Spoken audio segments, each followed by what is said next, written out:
In Berkeley, California, the studio of Jaron Lanier, author, composer, computer scientist, and lately, leading critic of the digital technologies he himself helped invent.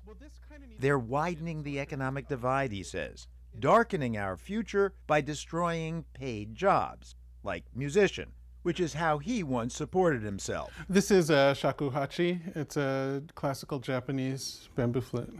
Can we hear that? Yeah, sure.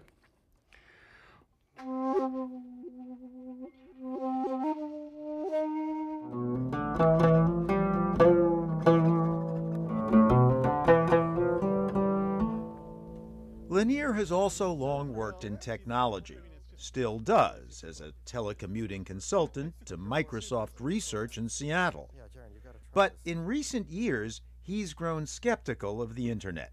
In 2010, he published You Are Not a Gadget, a manifesto, a critique of digital networks like Facebook and Twitter, which he calls shallow and dehumanizing.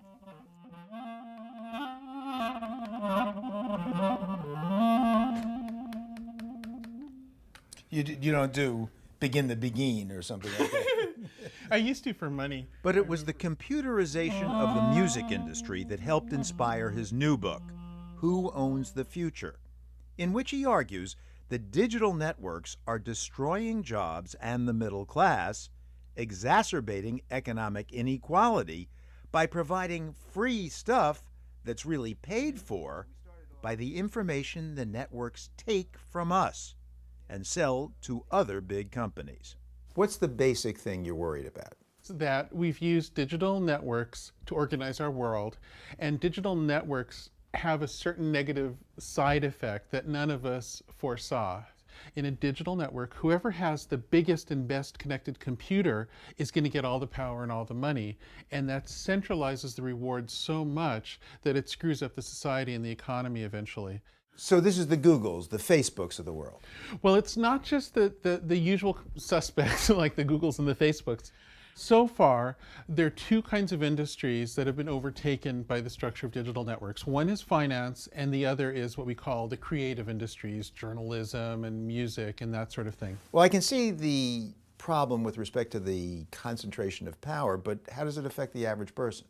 Well, what happens when you interact with somebody else's giant computer over a network is always at first there's some special treat for you that entices you to enter into their game.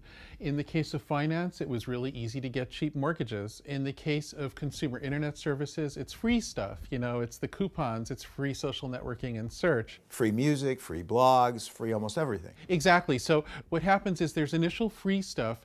The market contracts because a lot of what used to be paid is made free, so that the economy gets a little bit smaller. And just notice that while you're getting all these free treats, there's more income concentration. And in finance, it's created incredible rewards for the people with the biggest computers.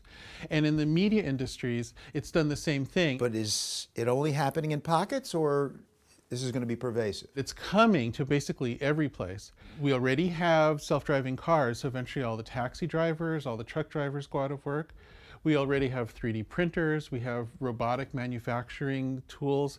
Eventually manufacturing workers go away. We'll have automatic robotic mining of raw materials.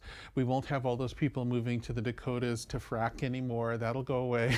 Well, in economics, the cliched phrase is creative destruction. Creative destruction is great so long as there's enough rebuilding to make up for the destruction. What's happening right now is all of the rebuilding, all of the wealth creation is happening around the biggest computers and not out in the world. And Lanier thinks that's a recipe for disaster. There's plenty of creation in his world, of course. What is this? So this was made by a guy who lived in the streets of Baltimore, and he made this out of garbage, some of the detritus of a motel that was torn down in Baltimore.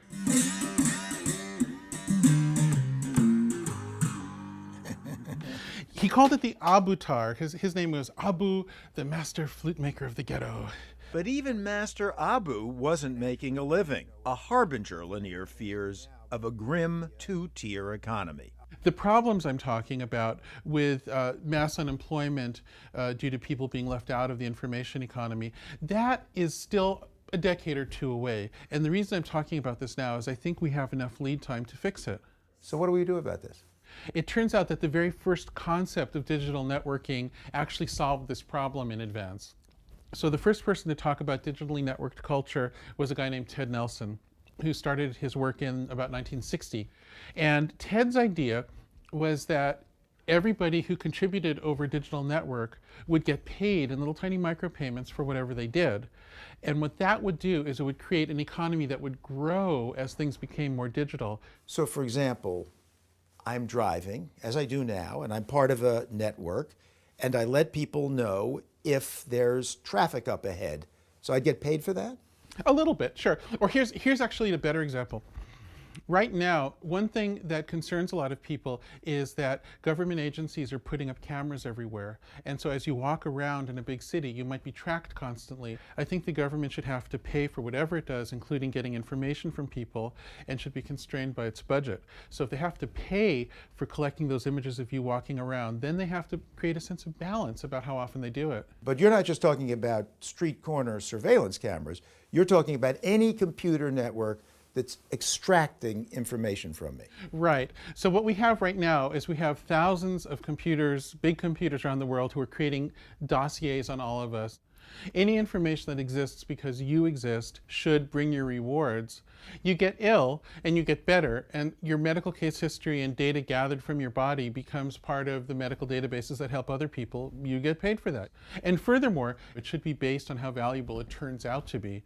So it might turn out that something about your DNA turns out to help a lot of people 10 years later and be more valuable than expected. You should benefit proportionally to its value. But how do you force a computer network to pay me for something that they've been extracting from me for years for free?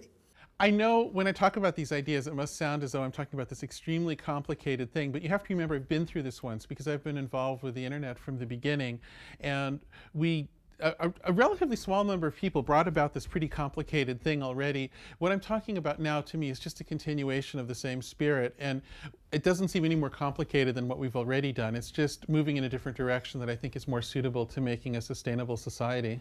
So I've been naive when I have, for a number of years now, thought, gee, free is good. Free is communal. Free may be the wave of the future. Look, I helped make up the whole idea of free, open everything a long time ago, and there's a lot of great qualities to it. However, if we create a world where everybody can benefit from the information economy, even if it's just pure information, in other words, you actually get paid for your blog post or your social network activity if you're popular, that kind of stuff, then we can create a stronger middle class than we've ever had before as technology gets better. That's the big idea, that's the big possibility. Jaron Lanier, thank you very much. This was great. I'm very happy that you're so interested.